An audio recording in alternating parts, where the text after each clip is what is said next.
from Saudi Arabia. She says, what's the reward of memorizing the Quran? Well, the best reward is that those who memorize the full Quran will go to the highest level of Jannah.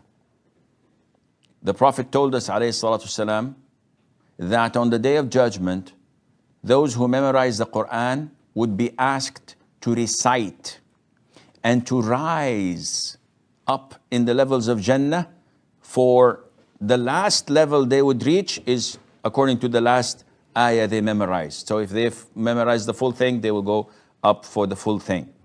And this is in the hereafter. In this life, memorizing the Quran can't be described.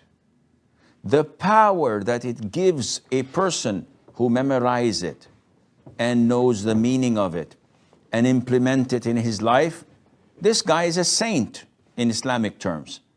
He is a wali of Allah Azza wa Jal, walking on earth, because he has in his chest the words of Allah Azza wa Jal, the words of Allah the Almighty. So this reflects positively on every aspect of life. Imam Ibn Taymiyyah, may Allah have mercy on his soul, who was jailed unjustly, and he was jailed for years, not a year or a month, for years. He used to be so content with his prison sentence, and he used to say, what would my enemies do with me? My paradise is in my chest. This knowledge, this Quran that I have in my chest is my paradise. This is what I enjoy, and I find and get my happiness from.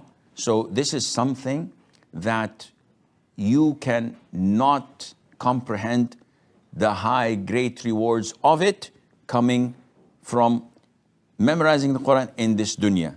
So you should go for it. فاسألوا أهل الذكر إن كنتم لا تعلمون